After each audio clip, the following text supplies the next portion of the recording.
Bedroom में एक लाश है।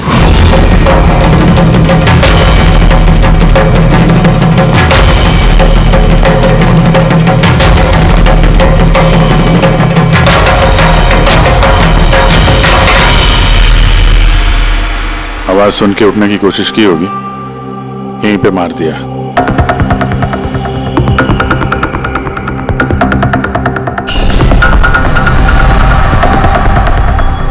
तिजोरी से क्या क्या गया कुछ मालूम है? सर 10 करोड़ के हीरे थे, 2 हफ्ते पहले मैंने पॉलिश के लिए दिए थे, सारे के सारे चले गए। हीरे? सर बाथरूम में हथियार है।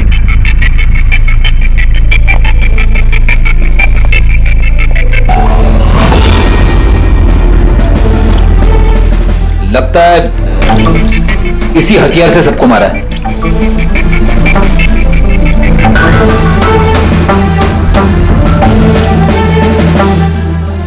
अच्छा खासा साफ कर दिया है, वो भी साबुन से। लगता नहीं इस पे कोई सुराग मिलेगा। बहुत ही खतरनाक खूनी है यार।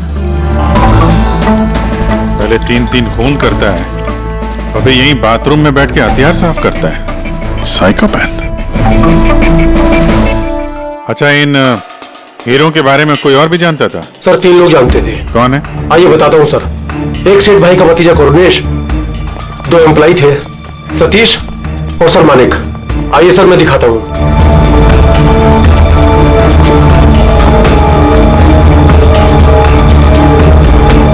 सर ये सेठ भाई का भतीजा करुणेश।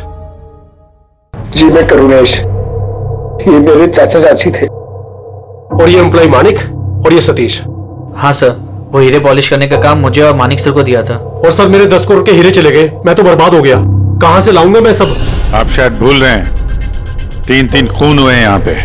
उनकी जिंदगी हीरों से कहीं ज्यादा कीमती है, समझे आप? बाहर चल के देखते हैं, शायद किसी ने कुछ और देखा हो।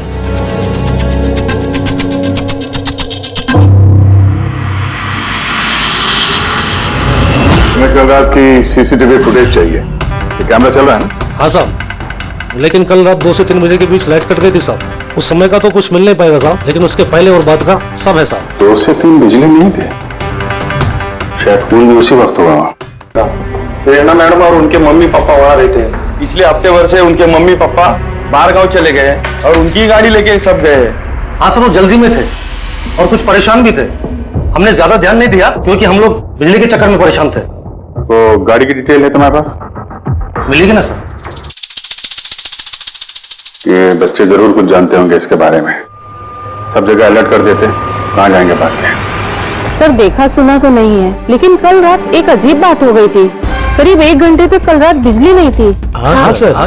सर ये पॉश एरिया है, यहाँ कभी लाइट जाती नहीं है। बिजली अपने आप तो नहीं घटी होगी, कातिल ने जानबूझकर पावर सप्लाई काट दी होगी।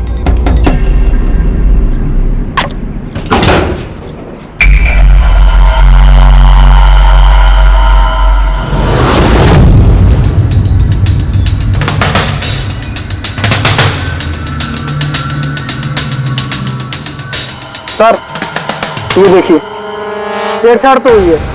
जिस आदमी ने ये वायर काटा है, उस आदमी को बहुत अच्छे तरीके से पता था कि अगर ये वायर काटेगा तो पूरे एरिया की लाइट चली जाएगी। और हर सोसाइटी की भी।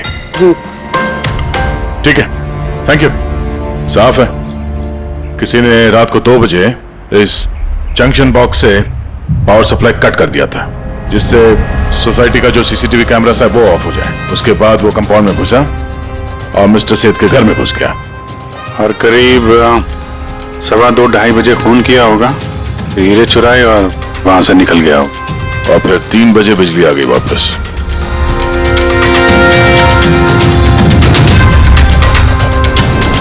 सर आपकी थियोरी में थोड़ी गड़बड़ लग रही है। क्या गड़बड़ है? उन तीनों की मौत 2 से 3 के बीच नहीं हुई है। क्या? तो फिर मौत कब हुई? इसके लगभग 1-1.25 घंटे पहले, मतलब 1:45 से 1:15 बजे के बीच। ये कैसे पॉसिबल है सर? इन तीनों की बॉडी का टेम्परेचर और बॉडी के अंदर की स्थिति यही बताती है कि इनकी मौत 1:45 से 1:15 बजे के बीच में ही हुई। और तो और ये मिस्टर सेठ की घड़ी, हमले के बाद इन्होंने जरूर कातिल के वार को अपने हाथों से रोकने की कोशिश की होगी और किसी धक्के से इनकी घड़ी बंद पड़ गई होगी। इस बंद घड़ी का समय दिखा रहा है 12:55। 12:55। तो अगर मौत 1:45 से 1:15 बजे के बीच हुई तो कातिल उसके पहले आया होगा। लेकिन बिल्डिंग की लाइट तो 2 बजे तक चल रही थी सर, और सीसीटीवी कैमरे भी काम कर रहे थे। और बिल्डिंग में सिक्योरिटी भी काफी अच्छी है सर। और सर एक वॉचमैन तो मिस्टर सेठ के घर के नीचे ही खड़ा था। हमने तो सीसीटीवी फुटेज चेक किया था, 2 बजे तक तो कातिल अंदर आया नहीं। तो आया कब? और फिर कातिल ने मर्डर करने के 1 घंटे बाद पावर कट क्यों किया? रेडी? हाँ रेडी।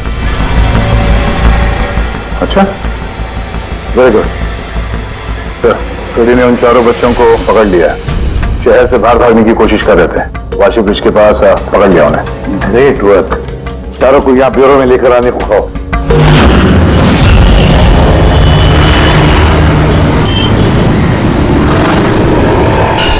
वो लोग हमारी वजह से मर गए। ये सब तुम लोगों ने उन हीरो के लिए किया ना?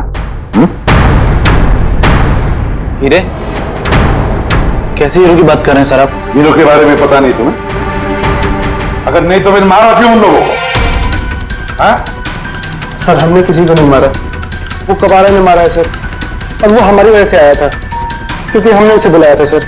ये कबारा कौन है? वो एक मशहूर सीरियल किलर और लुटेरा है। एक मिनट, ये वो 1940 वाला कबारा तो नहीं है? इसके बारे में पढ़ा है सर।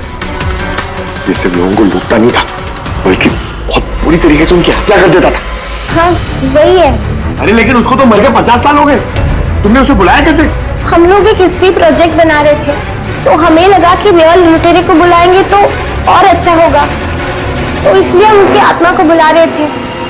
लेकिन सब गड़बड़ हो गया। कुछ भी हो जाए हाथ मत छोड़ना। कबारा, कबारा, कबारा, कबारा, कबारा, कबारा, कबारा। तुमने हाथ से हो गया रवि। तुम्हें पता है कितना खतरनाक हो सकता है?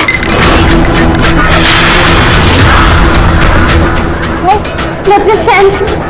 कबारा, कबारा, कबारा, कबारा, कबारा, कबारा, कबारा। सर, फिर कुछ धड़ से आवाज आई और हमने उधर देखा तो वहाँ कबारा की परछाई थी। आत्मा बुला रहे थे। चुप चुप। भूत को बुला रहे हैं। अब तुम लोग पढ़े लिखे हो ना, ऐसे सब बातों पर विश्वास करते हो? 50 साल पहले मरे हुए आदमी की आत्मा आती है, खून कर जाती है और हीरे लेकर भाग जाती है। अरे ऐसे कभी होता है? सर उस साये को मैंने अपनी आंखों से देखा था। उसका मुंह, आंख, नाक कुछ भी नहीं था सर। कितने बजे देखा था उसे? सर 2:05 हुए थे। जब मैंने सेलफोन का टॉर्च ऑन किया था तो यही समय था सर। 2:05 यानी लाइट जाने के तुरंत बाद? यानी कातिल अकेला नहीं था, कोई और भी था उसके साथ में? वो कबारा था सर। हाँ सर, हम लोग बहुत घबरा गए थे और हम लोग वहां से मोनिका के हॉस्टल पे भाग गए। सर वो मैंने आप लोगों से एक बात छुपाई। एक्चुअली उस रात दोस्तों को डराने के लिए मैंने फ्रेंचाइट के साथ छेड़छाड़ की। उसे अपने पैरों से हिलाया और मैग्नेट के जरिए ब्लड और कबारा लिखा था सर। सॉरी सर, लेकिन वो साया और वो डरावनी शक्ल मैंने देखी थी, वो कबारा की आत्मा थी सर।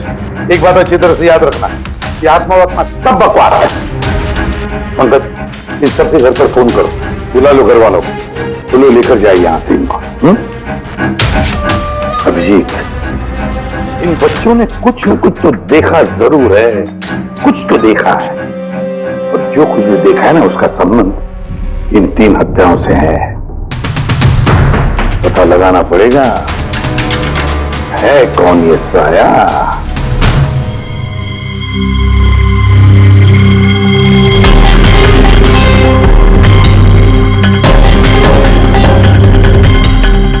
लगता है उन लोगों ने खूनी को देखा होगा।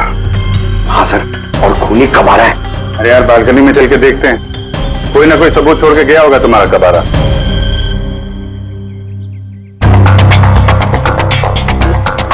तो इसके गिरने की आवाज सुनी थी लोगों ने।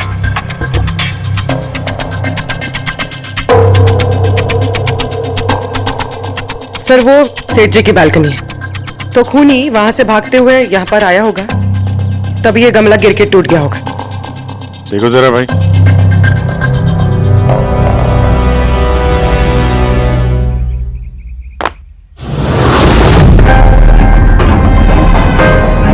सर निशान क्लियर तो नहीं है, लेकिन लगता है ये 7 नंबर का जूता है। पैर काफी छोटा है, मतलब ऊंचाई कुछ ज्यादा नहीं होगी इसकी। चाहे वो छोटा हो लेकिन ताकतवर तो है, जिस हिसाब से खून किया उसने। क्या लगता है पंकज, कुछ कहना है? ये जूते का निशान किसी आदमी का है या आत्माओं ने आजकल जूते पहनने शुरू कर दिए? नहीं सर, जो आप बोल रहे हैं वो सही है, लेकिन वो बिना आंख नाक मुंह वाली साया, सर वो क्या था? तो इसमें कौन सी बड़ी बात है? तुम अपने चेहरे पे ये लगा लो, ये लो। ना आंख है ना नाक है, एकदम साया और अंधेरा था। उनको भी लगा कि वो खूनी कोई आत्मा थी। एक तो वो लोग प्लेनचेट खेल रहे थे, ऊपर से लाइट चली गई। एक साया दिखा तो दिमाग तो उल्टा सीधा ही सोचेगा ना। जरा सोचो, एक आत्मा को 10 करोड़ के हीरे की क्या जरूरत है? क्या करना है उसको? ये काम किसी आत्मा का नहीं, किसी इंसान का है। रात के 12:55 को मिस्टर सेठ, मिसेस सेठ और उनका नौकर रामू, इन तीनों के खून हो गए। फिर रात के 2 बजे जंक्शन के मीटर बॉक्स से किसी ने छेड़छाड़ की और फिर रात के 2:05 पर खूनी को प्रेरणा के बालकनी से भागते हुए देखा अदनान। सवाल ये उठता है कि सर खूनी घर के अंदर कब गया? सर हमारे पास रात के 2 बजे तक का सीसीटीवी फुटेज है सर। दोपहर के बाद घर के पास कोई आया ही नहीं, खिड़की दरवाजे सब बंद थे, कोई एंट्री हो ही नहीं सकती। ये तो ऐसा ही हुआ जैसे 12:55 को खूनी जादू से घर के अंदर प्रकट हुआ और सबको मार दिया। क्या कहा तुमने फ्रेडी? क्या कहा? कुछ नहीं सर, फ्रेडी बिल्कुल सही कहा तुमने। खूनी ने ऐसे ही किया होगा, बिल्कुल ऐसे ही किया होगा। मतलब काबरा का भूत? चुप, काबरा का भूत। मेरे कहने का मतलब है कि खूनी कत्ल की रात पहले से ही वहां मौजूद था, बाहर नहीं निकला था वो। यानी घर के अंदर था कोई आदमी? लेकिन सर घर के तो सारे लोग मारे गए। कोई और दया, कोई और था जो कत्ल की रात से पहले ही कमरे के अंदर बैठा था, बाहर नहीं निकला था। एक काम करते हैं, सीसीटीवी फुटेज चेक करते हैं, देखते हैं कत्ल के 2-4 दिन पहले कौन कौन मिस्टर मिसेस सेठ के घर आया था। और दया, अभिजीत, तुम शेठ के घर जाओ और देखो कहीं कोई छुपने की जगह है क्या।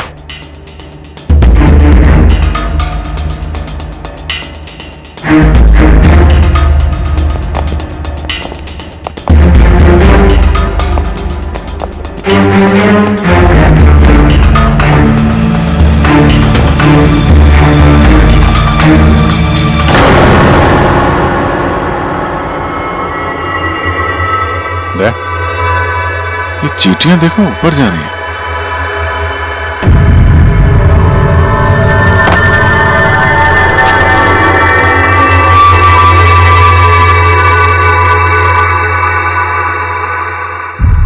Dry fruits?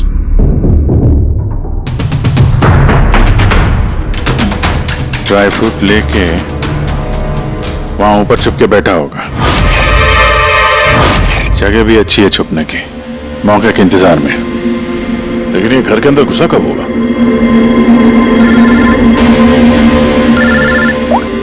हाँ सर, फुटेज सोसाइटी के ऑफिस में देख लेते हैं सर। हाँ हाँ, फोन ऑन है, स्पीकर फोन पर है। सर कुछ पता चला कि नहीं? सर हम कत्ल वाली रात से 2 दिन पहले की एंट्री देख रहे हैं और कुछ मिला है सर। क्या मिला? 2 दिन पहले सर चैंपियन सेल्स कंपनी का एक टेम्पो वहां आया था 10:15 बजे।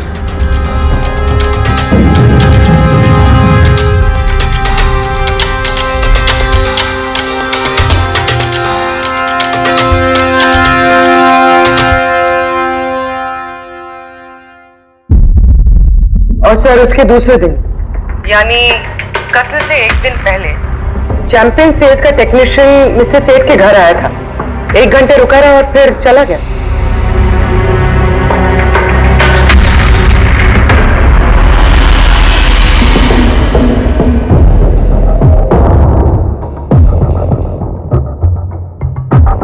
आप जरा बाहर जाइए। 2 लोग आए थे फ्रिज डिलीवर करने के लिए और दूसरे दिन दूसरा आदमी शायद फ्रिज इंस्टॉल करने के लिए, पर 1 घंटे में निकल गया। इसका मतलब है अगर खूनी वहां पर था तो उसने अपने सुराग छोड़े होंगे वहां पर। साळुंखे को बोलो सेठ के घर चले जाए।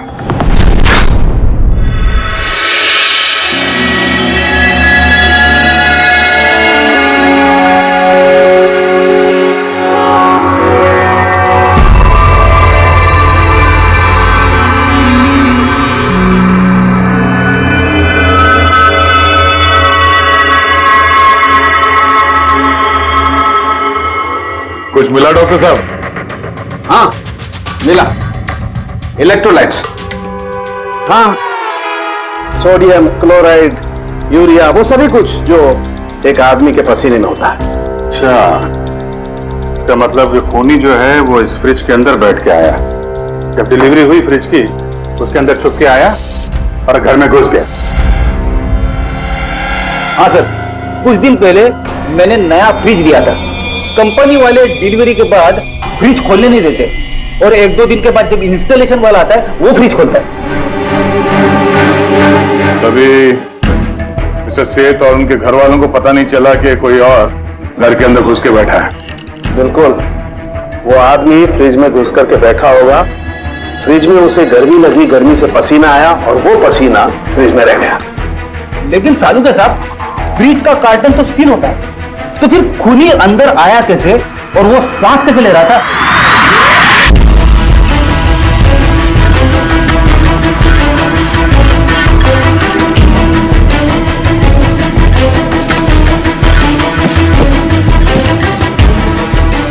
ये देखो, तो यहां से सांस ले रहा था वो। ये तो ट्रोजन हॉर्स वाली कहानी हो गई। Trojan horse? अब ये क्या है? यार, एक बहुत बड़ा लकड़ी का घोड़ा, लेकिन अंदर से खाली, खोखला। अंदर से खोखला? हाँ, जिसके जरिए ग्रीक सैनिकों ने ट्रॉय में घुसपैठ की थी। ग्रीक सैनिकों ने एक बहुत बड़ा लकड़ी का घोड़ा ट्रॉय में भेजा, जिसमें सैनिक पहले से ही थे।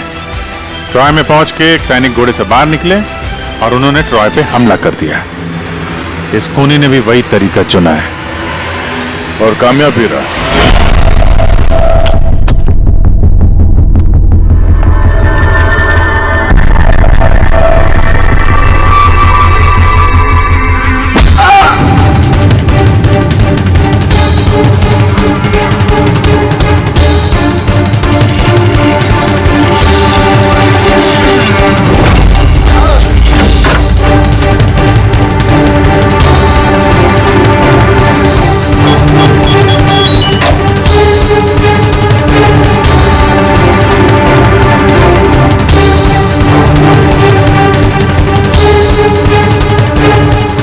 भागने से पहले उसने अपने हाथ धोए, हथियार साफ किया और ठीक 2 बजे उसका साथी जो नीचे इंतजार कर रहा था उसने पावर स्विच ऑफ कर दिया और अंधेरे का फायदा उठा के वो यहां से भाग निकला।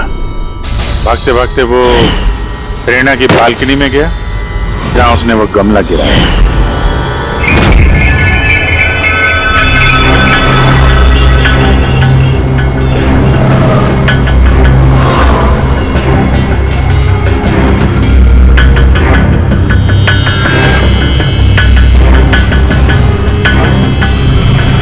सर, ये चैंपियंस कंपनी के मैनेजर। सर, मैंने रिकॉर्ड अच्छे से चेक कर लिया। सेठ जी हमारे पुराने कस्टमर थे। आप मैनेजर हैं? जी सर। तुम कैलाश और मानव? जी सर। तुमने फ्रिज की डिलीवरी दी थी सेठ साहब के घर पे, है ना? जी सर। और तुम राणा हो, तुमने फ्रिज इंस्टॉल किया? जी सर। लेकिन क्या हुआ सर? मिस्टर सेठ, उनकी पत्नी और उनके नौकर का खून हो गया है। लेकिन साहब, हम लोगों ने तो कुछ नहीं किया था साहब। हमें तो असाइनमेंट मिला था, हमने गोडाउन से फ्रिज उठाया और उनके घर में डिलीवर कर दिया।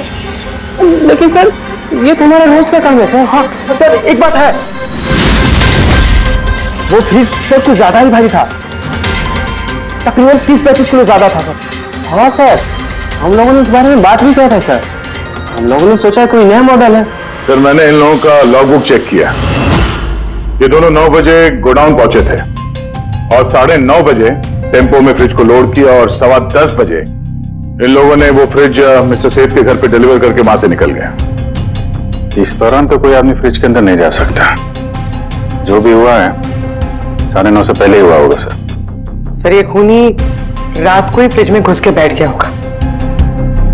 मिस्टर राणा, आप गए थे वहां पे फ्रिज इंस्टॉल करने के लिए, तो फ्रिज के पैकिंग में आपको कुछ गड़बड़ लगी? ऐसा लगा कि छेड़छाड़ की गई है पैकिंग के साथ? कुछ खास नहीं था सर, बस पैकिंग अच्छी नहीं थी।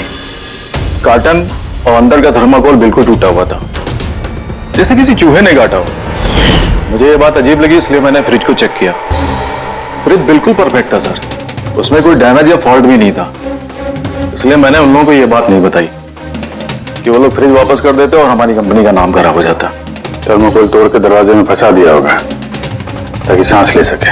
हाँ, ये फ्रिज का वजन 30-40 किलो से ज्यादा था और जूतों के निशान जो मिले वो 7 नंबर के जूतों के थे। मतलब ये आदमी कोई एवरेज कद का इंसान नहीं है, इसीलिए तो फ्रिज के अंदर फिट हो गया।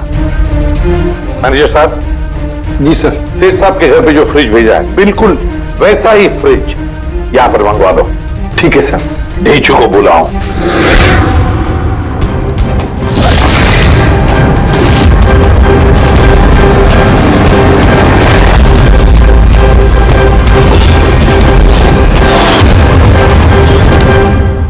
आपने बुलाया और हम चले आए। अरे वाह, कैसे हो रेचू? अरे सर, क्या बात है, इतने टाइम बाद मिल रहे हो, सब ठीक ठाक है? अभी तक तो बिल्कुल ठीक ठाक हूँ। अब आप लोगों ने मुझे सीआईडी में जब बुला ही लिया है तो देखते हैं आगे आगे होता है क्या। अब ध्यान से सुन लो। 3 खून हुए हैं और हमें यकीन है कि खूनी उस फ्रिज के अंदर बैठकर चुपकर घर के अंदर घुसा, 3 लोगों का खून किया और भाग गया। इस फ्रिज के अंदर? हाँ, इस फ्रिज के अंदर। और सर? और तुम्हें हाँ, बस वैसे इस फ्रिज के अंदर जाना है और बैठना है। सर, मुझे फ्रिज के अंदर जाना है? हाँ। वो फ्रिज का दरवाजा बंद हो जाएगा? बिल्कुल। तुम्हें फ्रिज के अंदर बैठकर बाहर निकलने की कोशिश करनी है। कैसे बाहर निकलोगे हमें दिखाओ। लेकिन सर थोड़ा एक गिलास पानी मिलेगा? हाँ, मिलेगा। फ्रिज के अंदर जाओ, बैठकर पियो। चलो। जी जी जी सर। चल ढेचू, चल जा सूली पे, हो जा मरने के लिए तैयार। जा रहा हूं सर।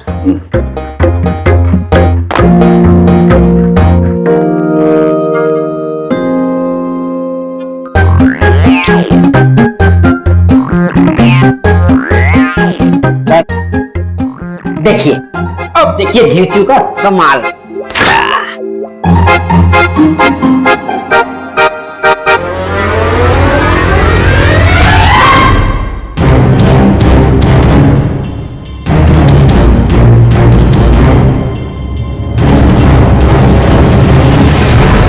नीचू, नीचू, बाहर आने की कोशिश करो। सर अंदर से खुल नहीं रहा है, आपको हेल्प करनी पड़ेगी।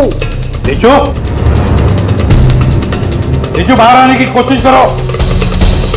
चाकू है ना तुम्हारे पास? नीचू, हाँ पर सब मुझे बाहर निकालो। निकालो इसे बाहर। फंस गया लगता है।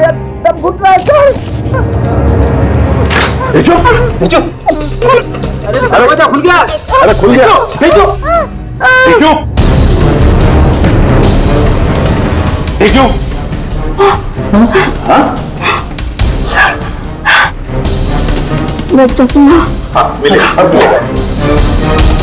रेडी? कॉफी पिलाओ इसे। चलो। Thank you. मुझे लग ही रहा था कुछ ना कुछ तो गड़बड़ जरूर है।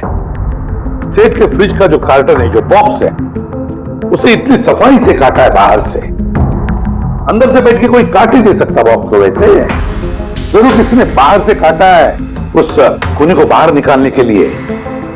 वो जो कोई भी है सर, वो फ्रिज की डिलीवरी के बाद और फ्रिज के इंस्टॉलेशन के पहले इसी बीच में आया होगा।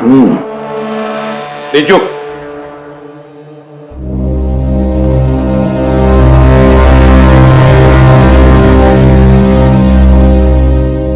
जो काम करो, हमारा एक खूनी दुबला पतला है, 30-40 किलो का है, मगर ताकतवर है। तुम्हें ऐसे आदमी को ढूंढना है जिसके पास अचानक से ढेर सारा पैसा आया है, जो जुए में उड़ा रहा है, नाच गाने में पैसे उड़ा रहा है। ऐसा आदमी वही हमारा खूनी है। सर, हाँ बोले। सर, फ्रिज की डिलीवरी और इंस्टॉलेशन के बीच मिस्टर सेठ के घर 3 लोग आए। सर, पहला है पन्ना लाल। हाँ, पन्ना लाल सूरत से हीरे लेकर आया था और रात को मिस्टर सेठ के घर में ही ठहरा था। सर, वो हीरे तो उसी के थे, वो उनके लिए खून क्यों करे? हो सकता है उसने इन हीरों का इंश्योरेंस करवाया हो और इंश्योरेंस कंपनी से दुगना फायदा कमाने के चक्कर में ये सब खेल खेला उसने। और सर, दूसरा है मानिक। वो मिस्टर सेठ की कंपनी में काम करता था। हीरो की पॉलिश तो इसी ने की थी ना, क्या पता सर इसकी नीयत खराब हो गई हो। तीसरा है मिस्टर सेठ का भतीजा करुणेश। हाँ सर, ये करुणेश उनके यहाँ रहता नहीं था, उनकी कंपनी में काम करता था और हीरो के बारे में उसे सब कुछ पता था। हो सकता है लालच में आकर उसने उन लोगों का खून कर दिया। डीजू। हाँ डीजू, बोलो। सर, एक आदमी है विक्टर। सर, उसका हुलिया सेम टू सेम वैसा ही है जैसा आप लोगों ने बताया था। और सर, वो बड़ी आसानी से फ्रिज में समा सकता है। और सर, कुछ दिनों से वो बड़ी ही बहकी बातें कर रहा है, जैसे उसे कोई कुबेर का खजाना हाथ लगने वाला हो या फिर कोई खजाना हाथ लग गया हो।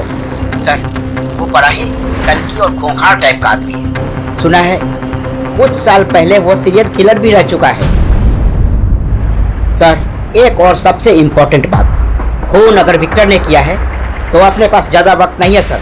या तो देश छोड़ चुका होगा या फिर देश छोड़ने की फिराक में होगा।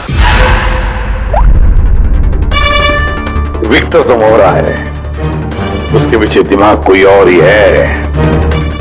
ये विक्टर देश छोड़कर भागने की सोच रहा है। भाग के जाएगा कहां सर? भागने देंगे तब ना। इसके फोन के लोकेशन से पता कर लेंगे कहां छुप के बैठा हुआ है। बहुत मेहनत है सीआईडी में। सर, यही कहीं है ना? हाँ जो उसके मोबाइल का लोकेशन वहीं आसपास कहीं दिखा रहा है। फोन करने के बाद से वहीं पे छुपा हुआ वो। ठीक है।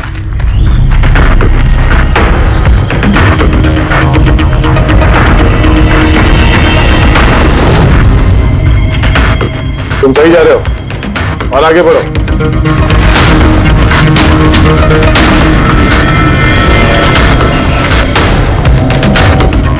पंकज सर,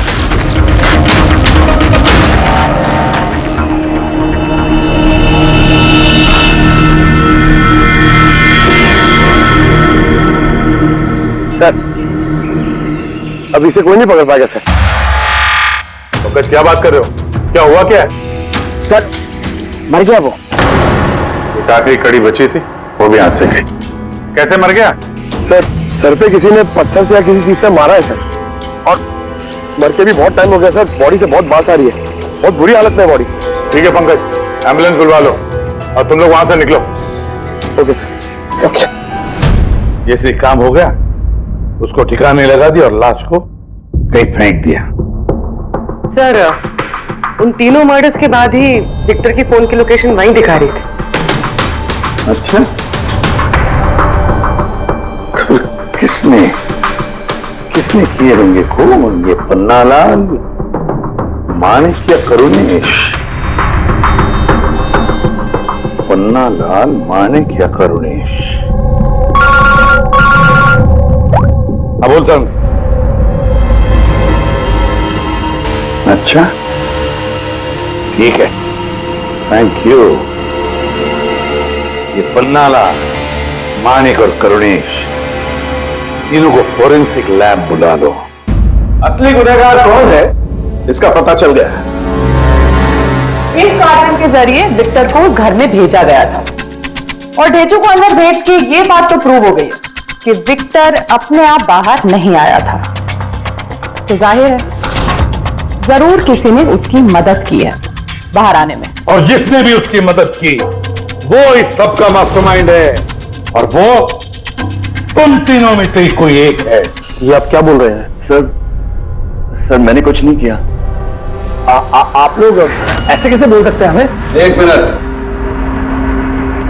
किसी ने इस कार्टन को बड़े प्यार से बाहर से काटा, विक्टर को बाहर निकाला, फिर वापस डक्ट टेप से इस कार्टन को चिपका दिया। लेकिन इस कार्टन को चिपकाते वक्त उसने अपनी उंगलियों के निशान इस चिपचिपी इस जगह पर छोड़ दिए, जो अभी भी इंटैक्ट हैं, इस टेप के उस तरफ। लेकिन सर फिंगरप्रिंट्स मिलेंगे कैसे? कार्टून पे तो टेप लगा हुआ है और अगर हम टेप निकालते हैं तो उसके साथ कार्टून का कागज भी निकल जाएगा। फिक्र मत करो पूर्वी, सारुण के साहब ने हमें यहाँ बुलाया है तो कोई ना कोई रास्ता तो होगा इनके पास। है ना? रास्ता है तारिका। इस हेयर ड्रायर के जरिए इस हेयर ड्रायर को हम इस टेप के ऊपर इस्तेमाल करेंगे। इस ड्रायर के गर्म हवा से इस टेप के ऊपर का एडहेसिव गोंद कमजोर हो जाएगा।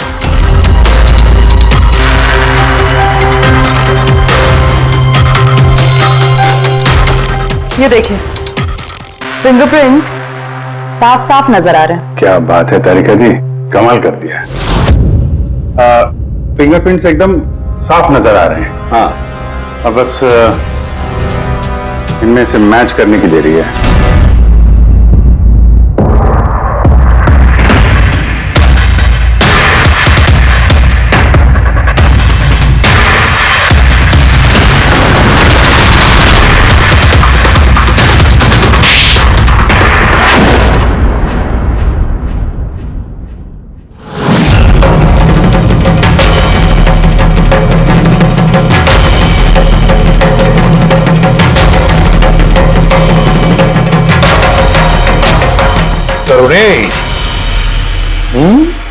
हाँ, मैं नहीं किया।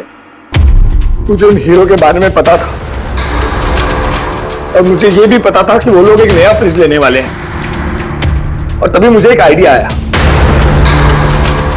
मैंने उस फ्रिज को ट्रोजन हॉर्स की तरह यूज करके विक्टर को उस घर में पहुंचाया। विक्टर को तो मैंने हीरो का लालच दे दिया था और वो रात को वेयर हाउस जा पहुंचा और मौका देखकर अंकल के पर्ची वाले फ्रिज में जाकर छुपकर बैठ गया। फिर डिलीवरी के बाद तुम उनके घर गए और विक्टर को फ्रिज से बाहर निकाल लिया। उस रात मैं चाचा जी के घर पे ही रुका था।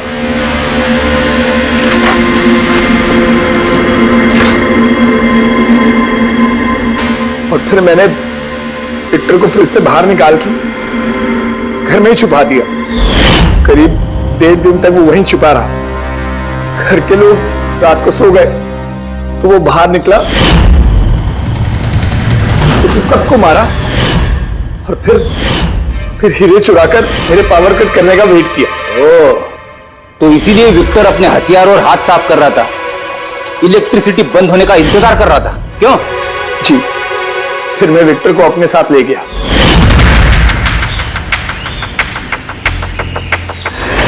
ताकि मुझ तक कोई ना पहुंच सके। इतना सोचा, कितनी प्लानिंग की, लेकिन अकल तुक्की पड़ गई इसकी। ये नहीं सोचा चाहे कुछ भी हो, सीआईडी वालों के हाथ तो तुम तक पहुंच ही जाएंगे। हर गुनहगार कोई ना कोई गलती करता ही है। जैसे तुमने अपनी उंगलियों के निशान छोड़ दिए ना इधर, बस हमारे लिए उतना ही काफी था।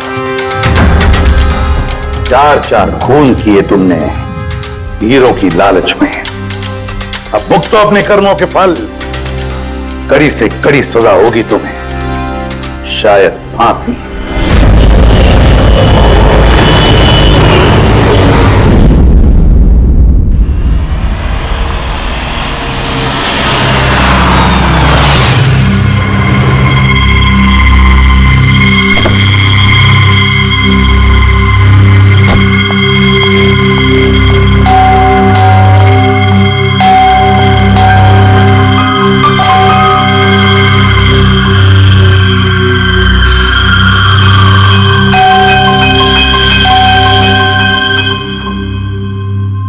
हम लोगों को पार्टी में बुला करके सो तो नहीं गया हुआ है?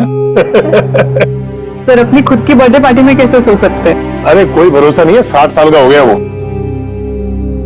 सुधीर बाहर आ भाई। हेलो, पार्टी आज ही है कल की? हाँ पार्टी आज ही है, हम श्योर। मैं फोन करता हूँ एक बार।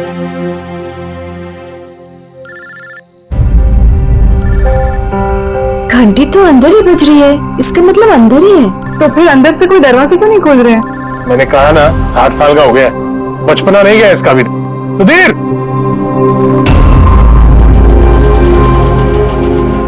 उधर खिड़की की तरफ जाकर देखेंगे। हाँ सर चलते हैं।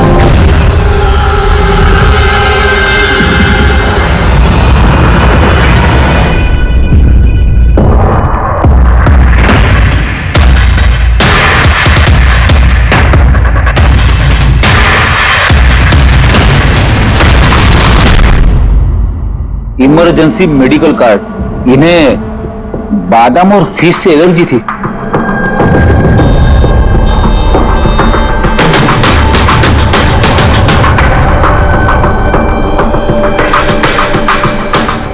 सर केक भी पूरा खाया नहीं है, ये देखिए।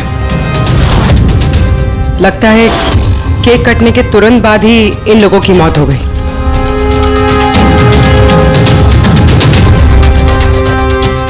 हाथापाई के कोई निशान नहीं है, सीधे गोली लगी है।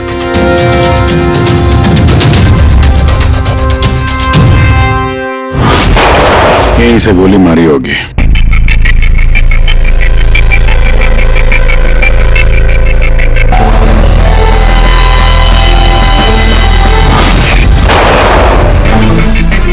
चौथी लाश कहाँ है?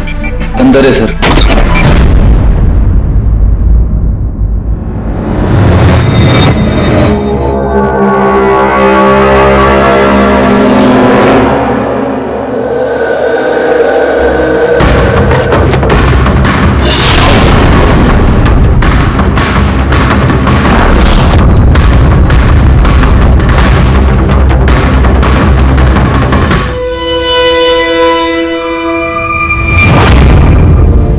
Gun case? गन गायब है।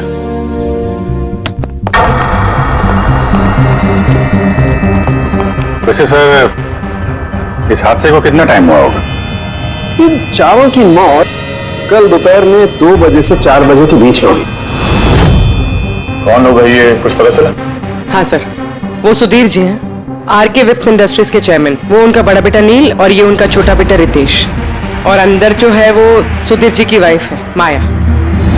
सर नील और रितेश दोनों आरके विप्स कंपनी के बोर्ड मेंबर थे, लेकिन कंपनी की हालत बहुत खराब थी, बंद होने पे आ गई थी।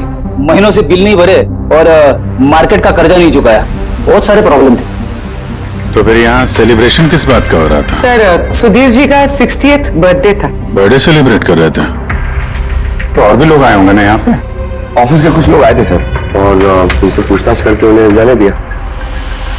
ये सब लोग यहाँ एक साथ रहते थे क्या? नहीं नहीं सर, यहाँ पे तो सिर्फ सुधीर जी और माया रहते थे। सुधीर जी ने नील और रितेश के लिए अलग अलग बंगले खरीद के रखे थे, ये दोनों वहीं पे रहते थे। आज तो ये अपने डैड का बर्थडे मनाने के लिए आए थे। सर शाम को बहुत बड़ी पार्टी होने वाली थी, केक काटने के कुछ मिनट बाद ही सबकी मौत हो गई। पार्टी प्लान करने वाली टीम आई थी यहाँ पर, किसी ने दरवाजा नहीं खोला तो वापस चले। मुझे लगता नहीं कोई बाहर से आया होगा।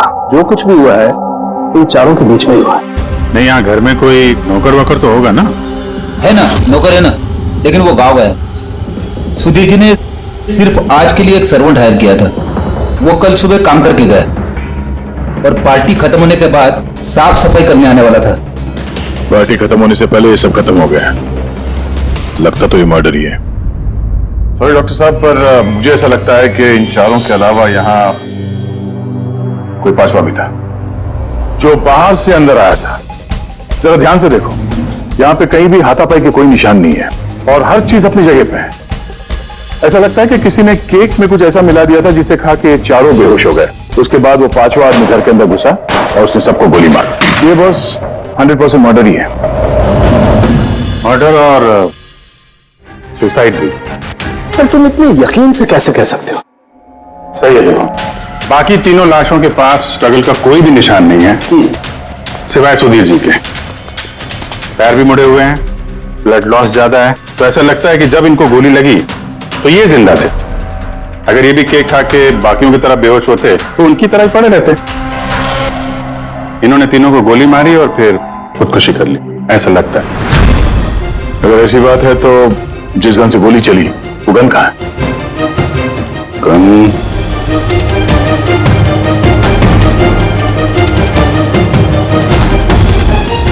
यहाँ गोली लगी है कंपनी पे।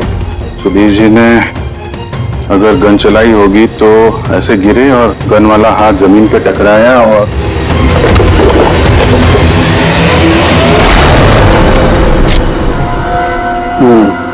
ये रही गन। सर ये देखिए, रितेश का मोबाइल मिला है। सर उसने केक काटने के बाद ही अपने सोशल प्रोफाइल पे सेल्फी अपलोड की। मैं कह रहा था ना, पांचवा कोई हो ही नहीं सकता है। सर पता नहीं क्यों मुझे अभी भी शक है। अब शक करना तो अपना काम ही है सर। एक काम करते हैं, जितने भी एविडेंस हैं, जितनी भी चीजें हैं, ब्यूरो लेके चलते हैं, देखते हैं एसीपी सर क्या कहते हैं। गड़बड़ लगती है सब। बस मुझे उन लोगों के पेट में केक के टुकड़े मिले, वो केक जो उन लोगों ने खाया था, और उस केक में सेडेटिव मिला हुआ था, नशीली दवाई।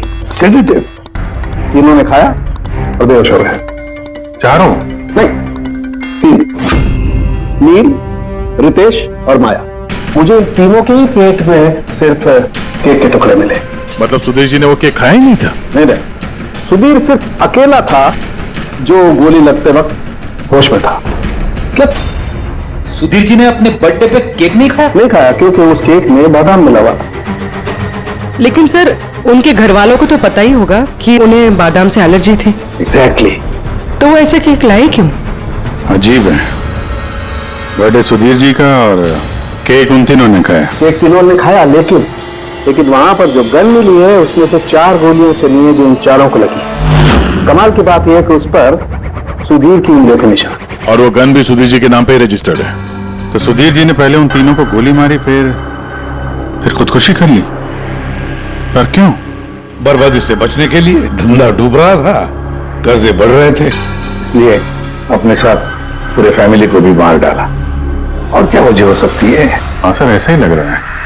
सुधीर जी जानबूझ के वो बादाम वाला केक लाए थे ताकि उन्हें खाना ना पड़े। उसने बाकी तीनों को सेडेटिव डाल के वो बादाम वाला केक खिला दिया और बेहोश होने के बाद उन्हें मार के खुद आत्महत्या कर ली।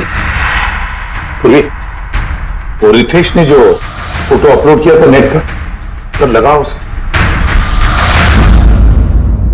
कितने बजे ली थी ये फोटोग्राफ? सर 2:05।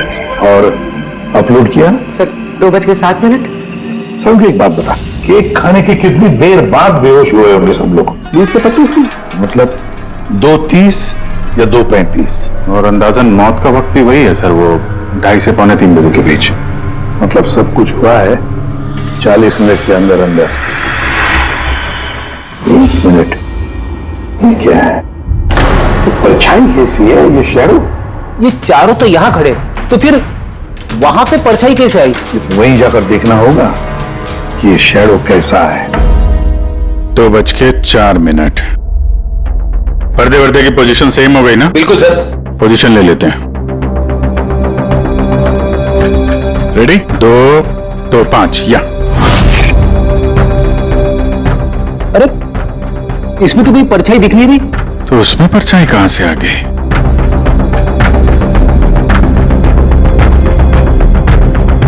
धूप इधर से आ रही। पूर्वी जरा उधर जाके खड़ी हो ना। या बस। हाँ, इसमें परछाई दिख रही है, बिल्कुल वैसी की वैसी, सेम टू सेम। वैसा ही था। यहाँ पे कोई पांचवा भी था। और वो वहीं खड़ा था जहां मैं खड़ी थी। ये वही आदमी है जिसने सुधीर जी और उनकी फैमिली को मारा है। और उसने हमें ऑलमोस्ट धोखा दे दिया कि मर्डर कम सुसाइड है। और उसी की परछाई ने उसे धोखा दे दिया। मगर सर इस परछाई से खूनी तक पहुंचेंगे कैसे? खूनी का मेन टारगेट था सुधीर जी, और वो उस वक्त वहीं पे खड़ा था। कोई जान पहचान वाला ही होगा। करेक्ट। सर पता लगा सुधीर जी ने पार्टी में किन किन लोगों को बुलाया था।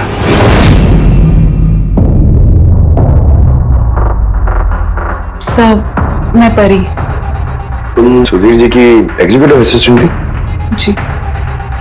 सर मैं Janvi. Marketing head. Yes sir. जी मेरा नाम जगन्नाथ है, मैं कंपनी का लॉयर हूँ। और सुधीर जी के पर्सनल लॉयर भी। जी हाँ, लेकिन आप लोग हमसे क्या जानना चाहते हैं? सुधीर जी की कंपनी में करीब 300 लोग काम करते हैं, लेकिन उन्होंने अपनी पार्टी में सिर्फ आप तीनों को बुलाया। ऐसा क्या खास रिश्ता था आप लोगों का सुधीर जी के साथ? सर मैंने पहले भी कहा है कि मैं उनकी एग्जीक्यूटिव असिस्टेंट थी। तो एक एग्जीक्यूटिव असिस्टेंट के साथ इतने पर्सनल रिलेशन? सर मैं सिर्फ उनका काम ही नहीं बल्कि उनकी पूरी लाइफ मैनेज करते थे। आई मीन पर्सनल और प्रोफेशनल दोनों। और उस दिन में मैं पार्टी मैनेज करने गई थी, सेलिब्रेट करने नहीं। और आप वकील साहब? सर सुधीर और मैं बचपन के दोस्त हैं, उसका बर्थडे और मैं ना जाऊं ये कैसे हो सकता है? और आपको क्यों इनवाइट किया था सुधीर जी ने पार्टी में? सर मुझे सुधीर सर ने नहीं, नील ने इनवाइट किया था। मैं और नील बहुत अच्छे फ्रेंड्स थे। सी, आप उनका पूरा शेड्यूल मैनेज करती थी। तो पार्टी वाले दिन कोई मिलने आने वाला था? कोई मीटिंग वगैरह रखी थी आप लोगों ने? सर उस दिन बैंक हॉलीडे था तो कुछ मीटिंग या अपॉइंटमेंट नहीं थी, और उनका बर्थडे था तो वो पूरा दिन अपनी फैमिली के साथ ही स्पेंड करना चाहते थे। कल दोपहर 2 और 3 के बीच में आप तीनों कहाँ थे? सर मैं तो अपने घर पे ही थी, वी ब्लॉग बना रही थी। Video blog.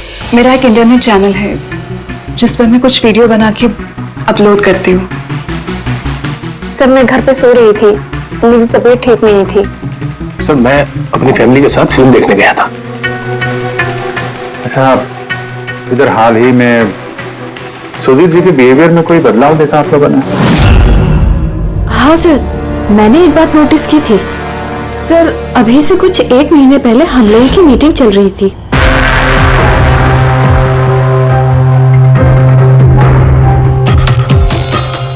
सर क्या बात है, अंदर आ जाओ। ठीक है तुम जाओ।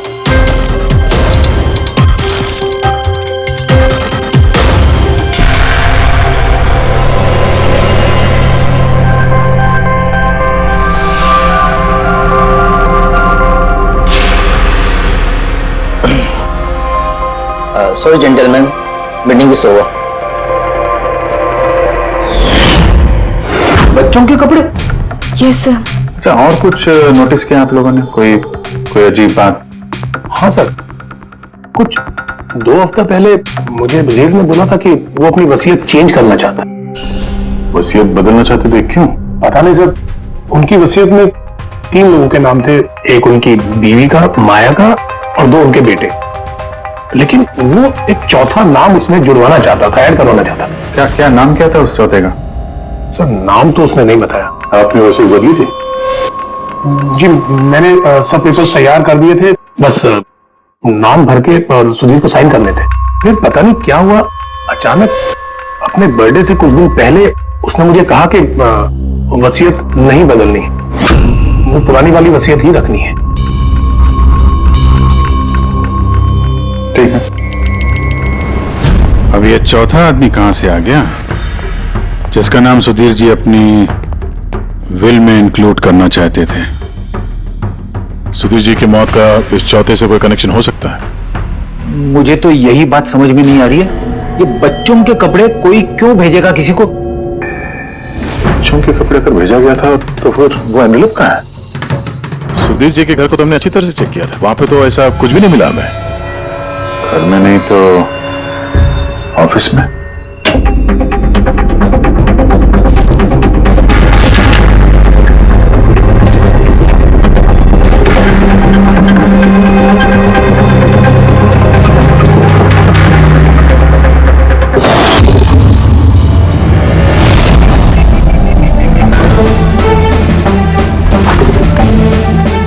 मिल गया।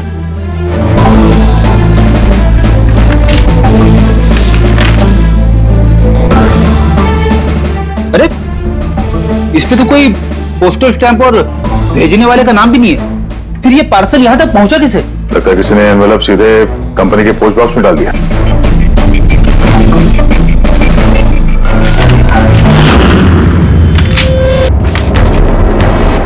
इस एनवेलप को डॉक्टर सालुंकी के पास भेज देते हैं, शायद उन्हें कुछ मिले। ठीक है। ये जानवी कह रही थी ना कि पार्सल देख के मिस्टर सुधीर एकदम चौंक गए थे। हो सकता है कोई पुरानी याद ताजा हो गई हो, और उसके बाद उन्होंने किसी को कॉल भी किया होगा। पिछले महीने के कॉल डिटेल्स मंगवाते हैं सुधीर जी के। देखते हैं ये एनवेलप मिलने के बाद सुधीर जी ने सबसे पहले फोन किसको किया था। सुधीर का फोन आया था एक अरसे के बाद। क्या बात हुई थी आप दोनों की? गुस्से में था कि मैंने उसे वो एनवेलप क्यों भेजा, लेकिन मैंने उसे कोई एनवेलप नहीं भेजा। लेकिन कोई तो वजह होगी। सुधीर जी ने आप पे शक किया। जी हाँ, वो एनवेलप में बच्चे के कपड़े थे। उसे लगा कि वो वही कपड़े थे जो मैंने और सुधीर ने हमारे बच्चे के लिए खरीदे थे। अब हमारे बच्चे के लिए? मेरा और सुधीर का बच्चा। 30 साल पहले मैं आरके विप्स कंपनी में अकाउंट डिपार्टमेंट में काम करती थी। सुधीर के पापा उसके मालिक थे। वहां सुधीर और मेरे बीच में प्यार हो गया, और कुछ समझ पाती उसके पहले मुझे पता चला कि मैं सुधीर के बच्चे की मां बनने वाली हूँ। तो आप दोनों की शादी नहीं? जी नहीं। सुधीर ने तो वादा किया था, लेकिन उसके पेरेंट्स राजी नहीं थे, क्योंकि मैं उनकी हैसियत की नहीं थी। वो तो सुधीर की शादी बहुत ही रईस खानदान में और उनकी स्टेटस की लड़की से करना चाहते थे। फिर उसके पेरेंट्स ने और फैमिली ने बहुत कोशिश की उससे, मुझे, यहाँ तक कि मेरी फैमिली को समझाने की कि मैं बच्चा गिरा दूं, लेकिन मैंने भी ठान लिया था कि चाहे कुछ भी हो जाए मैं बच्चे को जन्म दूंगी। 15 मार्च 1990 को मेरा बच्चा इस दुनिया में आया, लेकिन आते ही वो मर गया। जिस बच्चे को गोद में खिलाना था, छोटे छोटे कपड़े पहनाने थे उसे, कुछ नहीं कर पाई मैं। मुझे लगा था कि ऐसे वक्त में तो सुधीर मेरे साथ होगा, मेरा साथ देगा, लेकिन उसने तो इसके पहले मुझसे बात करने तक छोड़ दी थी। उसी महीने में उससे माया से शादी भी कर ली। तो इसीलिए आपने आज तक शादी नहीं की और यहाँ अकेली रह रही? जी हाँ। सुधीर जी ने आपके साथ जो कुछ भी किया उससे बहुत तकलीफ हुई होगी आपको। बहुत नफरत करती थी आप उनसे? मुझसे ज्यादा नफरत उससे और कौन कर सकता है। उन्होंने आपको आपका हक नहीं दिया तो आपने जायदाद में अपना हिस्सा मांग लिया। जब जायदाद में भी हिस्सा देने से मना कर दिया तो आप गुस्सा हो गई और मार दिया उसे। मैंने उसे नहीं मारा, और मैं उसे क्यों मारूंगी? मैं तो चाहती थी कि वो जिंदा रहे और जिंदगी भर तड़पे। जिस दिन सुधीर जी की मौत हुई थी, उस दिन 2 से 3 के बीच में आप कहाँ थे? मैं घर पे ही थी। आपके पास कोई विटनेस, कोई गवाह? कोई सबूत नहीं है। हेलो, हाँ सर। ओके सर, हाँ साथ में सर, मैं अभी बोलता हूँ जी। Yes sir. Sir Salunke sir forensic बुला रहे हैं जल्दी, कह रहे हैं कि कुछ दिखाना है। सुनोगे तो यकीन नहीं आएगा बॉस। उस एनवेलप की जब मैंने अच्छी तरह से जांच की तो मुझे फिंगरप्रिंट्स तो किसी के नहीं मिले, लेकिन उस एनवेलप पे से मुझे डीएनए के लिए सैंपल मिल गया। जिस किसी ने भी वो एनवेलप भेजा उसने शायद मुंह से थूक लगा के उसे सील किया, और इसीलिए मुझे उस एनवेलप पर से सलाइवा के ट्रेसेस मिल गए जिससे डीएनए प्रोफाइल बनाया जा सके। लेकिन सर डीएनए टेस्टिंग के लिए तो 4-6 हफ्ते लग जाते हैं। हाँ, और मैं 5 दिन के लिए जा रहा हूं दिल्ली एक कॉन्फ्रेंस में, लेकिन उससे पहले मैंने कुछ प्राइमरी टेस्ट कर लिए। अब क्या निकला सर आपके इस टेस्ट में? इस टेस्ट से मुझे पता लगा है कि ये जिस किसी का भी डीएनए, उसका डीएनए सुधीर जी के डीएनए के साथ मैच करता है। क्या? इसका मतलब है कि? इसका मतलब ये है कि जिसने भी ये एनवेलप भेजा है वो सुधीर का कोई खून का रिश्तेदार है। मतलब सुधीर का कोई अपना सुधीर को ही ब्लैकमेल कर रहा है। पर कौन हो सकता है? सर अदिति के पेट में जो बच्चा था उस वक्त वो तो मरा हुआ पैदा हुआ था। और सर बच्चे सुधीर जी के बेटे रितेश और नील। कहीं उन दोनों को सुधीर जी और अदिति का राज पता तो नहीं चल गया था? क्या पता उसी के लिए ब्लैकमेल कर रहे हो उन बच्चों के कपड़े बेच के? अच्छा सर, वो जो बच्चों के कपड़े मिले थे वो वाकई पुराने हैं या फिर मैले कुचेले करके पुराने दिखाने की कोशिश की गई? मैंने उन्हें स्पेशलाइज्ड लैब में चेक करने के लिए भेज दिया है, जल्दी पता लग जाएगा। वैसे पूरे सुधीर के बेटों के बारे में क्या पता चला? क्या करते थे वो? सर 1 साल पहले सुधीर जी ने अपने बेटों को अपनी ही कंपनी में बोर्ड मेंबर बनाया था और उसी के बाद से कंपनी लॉस में जाने लगी। वो दोनों कंपनी के पैसों पे खुद ही ऐश करते थे, महंगी महंगी गाड़ियां, बड़े बड़े शौक, सब कुछ करते थे सिवाय काम के। लेकिन सर सुधीर जी अपने बेटों से बहुत प्यार करते थे, दोनों के लिए अलग अलग दूंगा। तो कहीं ऐसा तो नहीं कि उन दोनों ने ही वो एनवेलप लेटर बॉक्स में डाला?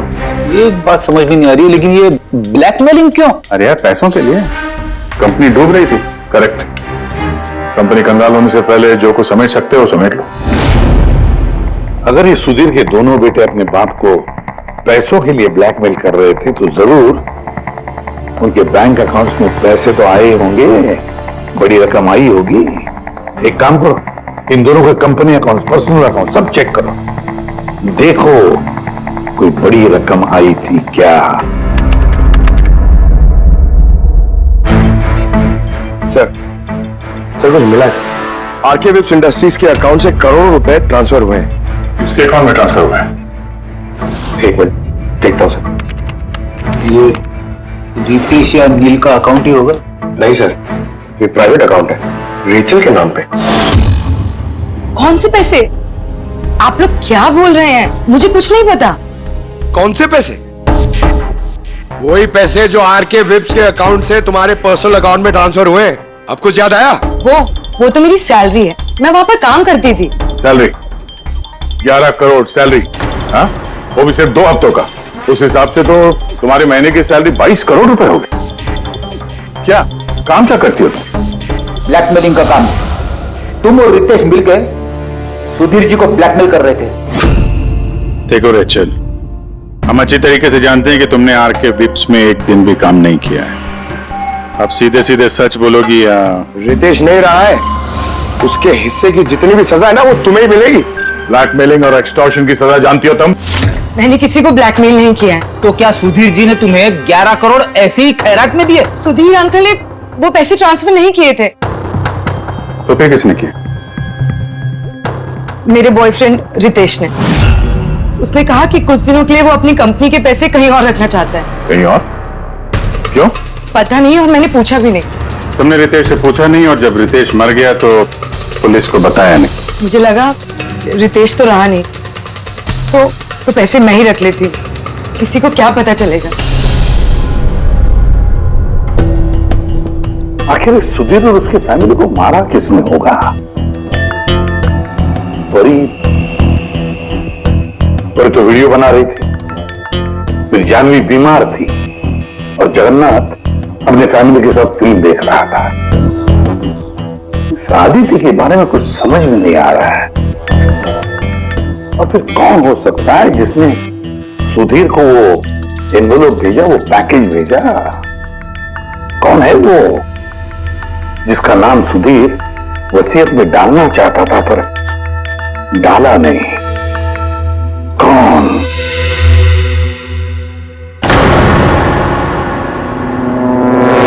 फ्रिज में दूसरा केक कहां से आया? हाँ सर, ये 2 केक। वही तो, जब बर्थडे था तब सुधीर ने अपने फैमिली के साथ छोटा वाला केक क्यों काटा जबकि इतना बड़ा केक है फ्रिज में? सर ताकि वो रात में पार्टी पे ये बड़ा वाला केक खा सके। अरे यार सुधीर जी कोई 18 साल के बच्चे थोड़ी न थे जो अपने बर्थडे के लिए 2 केक मंगाएंगे। सर हो सकता है ये केक उन्हें किसी ने गिफ्ट किया हो, ये बादाम वाला केक। लेकिन बॉक्स में लेके आएंगे ना, उस पर केक शॉप का नाम भी होगा बॉक्स पर। नहीं सर, वहां हमें तो कोई बॉक्स मिला नहीं। हो सकता है किसी ने केक घर पे बनाया, तभी हमें बॉक्स नहीं मिला वहां पे। लेकिन ये बादाम वाला केक बनाया किसने होगा? सर मैं जानवी का सोशल प्रोफाइल चेक कर रही थी, उसके ऐसे बहुत सारे फोटोज हैं जिनमें वो केक्स और पेस्ट्रीज बेक कर रही है। बेकिंग का बहुत शौक है उसे। हाँ मुझे बेकिंग पसंद है। तो क्या? तो कुछ नहीं, तुमने बादाम वाला केक बनाया था ना सुधीर जी के लिए। जब मुझे पता है कि उनको बादाम से एलर्जी थी तो मैं उनके लिए बादाम वाला केक क्यों बनाऊंगी? क्योंकि तुम चाहती थी कि वो केक ना खाए, खाते तो बेहोश हो जाते ना। और तुम चाहते थे कि जब तुम उन्हें मारो वो होश में रहे, तड़पे तुम्हारे साथ, गिड़गिड़ाए, है ना? मैं सुधीर अंकल को क्यों मारना चाहूंगी? तुमने केक में सेडेटिव नहीं मिलाया रितेश, नील और माया को मारने के लिए? आप लोग ये सब क्या बोले जा रहे हैं? बस बस नाटकबाज, तुमने बोला था ना कि तुम उस दिन बीमार थी और घर पर ही थी, कहीं नहीं गई थी। फिर पार्टी में कैसे गई थी ना? पार्टी में मैं सच में 2-3 बजे तक सो रही थी। फिर मैं जब सोकर उठी तो मुझे लगा कि मैं थोड़ा बेटर फील कर रही हूँ और इसलिए मैं पार्टी में चली गई। इसमें मैंने क्या गलत किया? अगर तुम 2 से 3 बजे तक सो रही थी तो 2:30 बजे के आसपास जब सुधीर जी की मौत हुई तब तुम्हारा मोबाइल उनके घर के पास क्या कर रहा था? देखो जानवी, झूठ बोल के कोई फायदा नहीं है। हमने तुम्हारे मोबाइल के रिकॉर्ड चेक किए हैं। जिस वक्त सुधीर जी की मौत हुई तुम्हारे मोबाइल की लोकेशन उनके घर के पास थी। अब सच बताओगी या और टाइम वेस्ट करना है? मैं और नील एक दूसरे से प्यार करते थे। हमने सोचा कि नील के डैड का बर्थडे है तो हमारे पास अच्छा मौका है उनको सब कुछ बताने के लिए, और इसलिए मैं वहां चली गई। वहां भटकती रही, नील को कॉल करती रही, घंटों में वहां घूमती रही, लेकिन नील का कोई कॉल नहीं आया। मुझे लगा कि शायद नील को मौका नहीं मिल रहा है मुझे कॉल करने का। झूठ! तुम्हें लगा कि नील ने तुम्हें धोखा दे दिया, इसलिए तुमने उसे और उसके पूरे परिवार को मार दिया। ये अच्छी जबरदस्ती है आप लोगों की। अगर मुझे बेकिंग पसंद है तो इसका मतलब ये तो नहीं कि खून मैंने किया है। इंटरनेट पर रेसिपी देखकर केक तो कोई भी बना सकता है। केक बनाना कौन सा मुश्किल काम है? और रितेश की गर्लफ्रेंड रेचल, वो भी तो बेकिंग करती है। आप लोग उससे जाकर क्यों कुछ नहीं पूछते? सबसे पूछेंगे हम, बुलाओ सबको। बड़ा इंटरेस्टिंग केस ही है। ऐसे बहुत कम होता है कि इतने सारे लोगों के पास एक ही आदमी की जान लेने के लिए मौका भी है और मकसद भी। आप लोग फिर से? सर मैं क्यों मारूंगी उनको? आप नील से शादी करना चाहती थी, फैमिली ने मना कर दिया। ये तो बड़ी वजह है खून करने के लिए। और सुधीर जी की फैमिली के लिए तो हैसियत और सोशल स्टेटस बहुत इंपॉर्टेंट था। इसका सबसे बड़ा एग्जाम्पल आदित्य जी। और सुधीर जी ने इसी हैसियत और सोशल स्टेटस के चक्कर में आपकी जिंदगी बर्बाद कर दी। तो आपसे ज्यादा नफरत और किसके दिल में हो सकती है? मेरे लिए पैसों की कोई अहमियत नहीं है और ना ही मुझे किसी बात का अफसोस है। अफसोस तो तुम्हें भी नहीं होगा रेशल। यहाँ तो 5-5 हजार के लिए लोग मर्डर कर देते हैं और तुम्हें तो बैठे बिठा है 11 करोड़ मिल गए। और आपके तो हाथ में सुधीर जी ने अपनी लाइफ का रिमोट कंट्रोल दे दिया था ना। आप सब जानती थी उनके बारे में, ये भी जानती थी कि वो अपनी गन कहां रखते हैं। देखिए, आप जो कहना चाहते हैं वो कह सकते हैं। मैंने आपको पहले भी बताया कि मैं उस दिन घर पे वीडियो ब्लॉग बना रही थी। चाहे तो आप मेरा मोबाइल भी चेक कर सकते हैं। हाँ बिल्कुल, लाइए पता तो चले वीडियो ब्लॉग कैसे बनाया जाता है।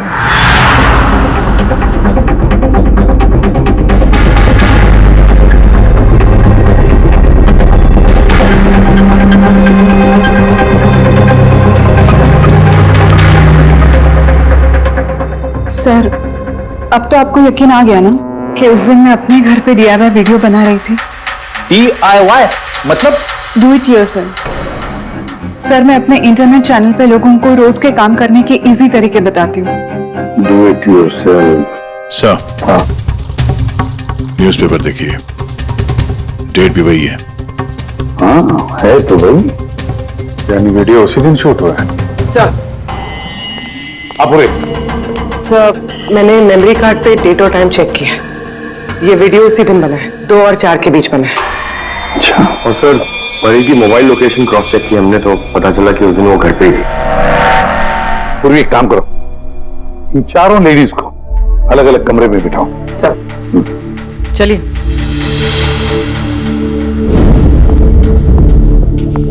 सर, आप क्या सोच रहे हैं? सारे सबूत तो उसके सपोर्ट में है। मुझे तो इस केस में अंधेरा छाता हुआ नजर आ रहा है। फिर एक बात तो पक्की है कि जब अंधेरा होता है तब परछाई नहीं होती। लेकिन मुझे लगता है ये सारा का सारा केस परछाइयों का ही खेल है। सनडायल जानते हो ना? सनडायल सनडायल वो सूरज की रोशनी किस दिशा में होती है उसके मुताबिक टाइम बताते हैं उससे। हाँ, मतलब सनडायल एक ऐसी चीज है जिससे हमें आकाश में सूरज की जगह पता चल सकती है, जिसकी वजह से हम वक्त का अंदाजा लगा सकते हैं। अब देखो, धरती हमारी घूमते रहती है, उस हिसाब से सूरज की जगह भी बदलने लगती है, जिसकी वजह से सनडायल पर परछाई की पोजीशन भी बदलते रहती है। ये तो समझ में आ गया सर, मगर इसका इस केस से क्या लेना देना? लेना देना है फ्रेडी। परी, ये सारे सबूत हमने परी से इकट्ठा किए ना, लेकिन परी एक ऐसी व्यक्ति है जो सारे एविडेंसेस को मैनिपुलेट कर सकती है, मेमोरी कार्ड में डेट भी बदल सकती है, सारे एविडेंसेस कंट्रोल कर सकती है, मगर सूरज को कंट्रोल नहीं कर सकती है। परी भूलती है कि सूरज कभी भी गलत वक्त नहीं बताएगा। मतलब ये परी ने वीडियो में डेट और टाइम दोनों चेंज कर दिया? बदल दिया होगा भी या नहीं, लेकिन अब हम इन परछाइयों से पूछेंगे कि क्या परी झूठ बोल रही है या सच बोल रही है। करेक्ट, ये सेटिंग बिल्कुल वैसी हो गई जैसे परी की वीडियो में थी, और धूप भी लगभग वैसा ही है जैसे उस दिन था। सिर्फ परी की जगह पूर्वी खड़ी है। सर, हम लोग यहाँ पे करने क्या वाले? अगले 6 घंटे तक पूर्वी को यहीं पे इसी जगह खड़ा रहना पड़ेगा जैसे वीडियो में परी खड़ी। हमें यह देखना है कि अगर परी सही बोल रही है तो 2 से 4 बजे के बीच पूर्वी के चेहरे पे ठीक उसी जगह से धूप आएगी जैसे परी के चेहरे पे थी। और अगर सर मेरी परछाई परी की परछाई से मैच नहीं हुई तो देखते हैं। कैमरा ऑन करो।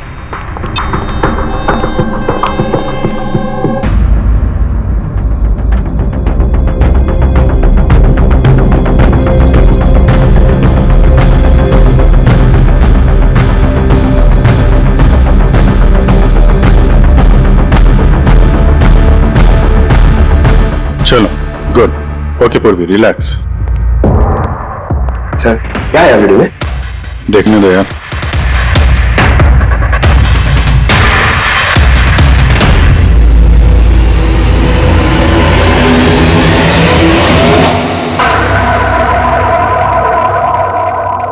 सुबह 11 बजे से 1 बजे के बीच तुमने वो वीडियो रिकॉर्ड किया था, और फिर तुमने बड़ी चालाकी से वीडियो ब्लॉग का डेट और टाइम दोनों चेंज कर दिया। मेमोरी कार्ड में डेट और टाइम बदल दिया, अपने मोबाइल फोन को घर पे छोड़ दिया ताकि हमें लोकेशन वहां का मिले। तुम्हें क्या लगा ये सब करने से हम लोग बेवकूफ बन जाएंगे? हाँ? ना तुम हमें बेवकूफ बना सकी, ना आसमान में निकले सूरज को। तुम्हारे वीडियो में धूप का डायरेक्शन देखकर साफ पता चल रहा है कि वो वीडियो 11 और 1 के बीच शूट हुआ है। अच्छी कोशिश की थी तुमने, लेकिन रिसर्च में कच्ची रह गई तुम। परी, तुम्हारे बारे में हमने सब कुछ जान लिया है। परी, हमें ज्यादा से ज्यादा 4 हफ्ते लगेंगे तुम्हारा डीएनए टेस्ट करके ये प्रूव करने में कि तुम सुधीर जी की बेटी हो, लेकिन उसे सच बदल नहीं जाएगा।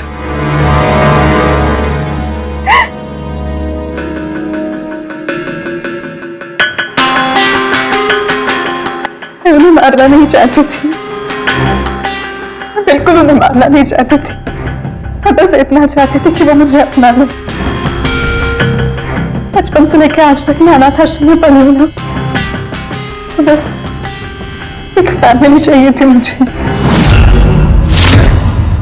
तुम्हें सुधीर जी के बारे में पता कैसे चला? वो मेरे बचपन के कपड़ों की वजह से, उन कपड़ों पर हॉस्पिटल का कार्ड था, वो निकालना भूल गए थे। उसी कार्ड पर पापा का नंबर भी था। मैंने पापा को बहुत ढूंढा था, फिर लास्ट ईयर मुझे उनकी कंपनी के बारे में पता चला। लेकिन तुमने उनकी कंपनी क्यों ज्वाइन की? तुम तो चाहती कहीं भी सुधीर जी से मिलकर बता सकती थी कि तुम उनकी बेटी हो। लेकिन मैं पहले उन्हें जानना चाहती थी, मिलना चाहती थी। फिर धीरे धीरे मुझे पता चला कि वो पूरे इंसान नहीं है, वो दिल के अच्छे।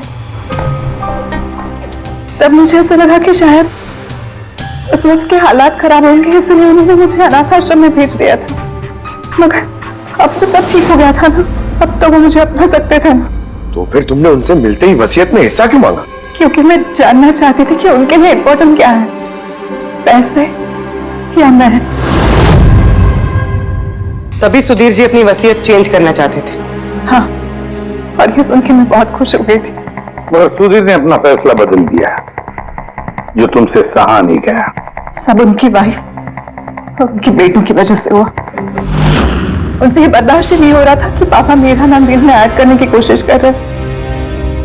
मतलब एक बार फिर से सुधीर जी ने तुम्हें अपनाने से मना कर दिया? हाँ, और इस वक्त भी फैमिली की वजह से। वो बिल्कुल भी नहीं बदले थे, वो वैसे ही थे जैसे पहले थे। सेल्फिश, मतलबी, गैर जिम्मेदार। सीधे सीधे हिस्सा नहीं मिला तो उन्हें ब्लैकमेल करना शुरू कर दिया? नहीं, मैंने जब उन्हें पहला एनवेलप भेजा तब मेरा ऐसा कोई इरादा नहीं था। वरना मैं इतनी बेवकूफ नहीं हूं कि एनवेलप अपने खुद के मुंह से सील कर। मैं तो यही उम्मीद करती थी कि एटलीस्ट वो मुझे अपनी फैमिली में एक्सेप्ट कर ले, मेरी खुद की भी फैमिली हो। और इसीलिए अपने पापा की बर्थडे के दिन नशीली दवाई वाला बादाम का केक लेकर उनके घर पे गई।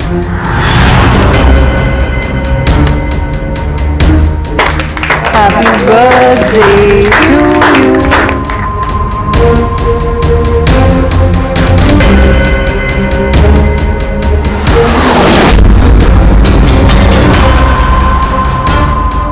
मुझे एलर्जी है।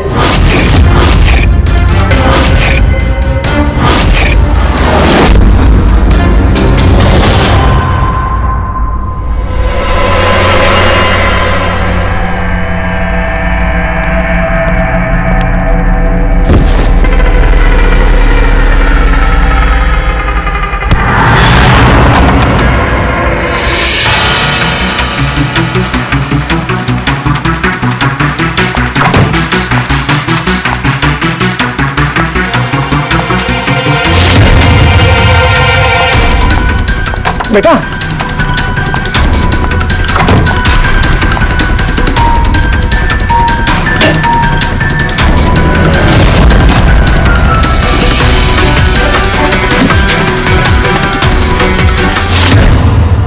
तुम सुधीर जी की पूरी फैमिली खत्म करना चाहती थी ना, तुम्हारा मकसद पूरा हो गया।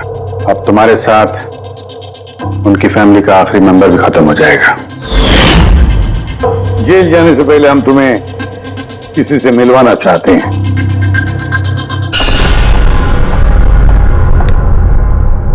ये आदिति जी, तुम्हारी माँ।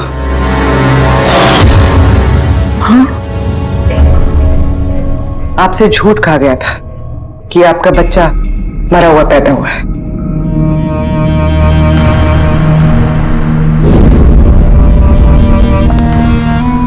हाँ।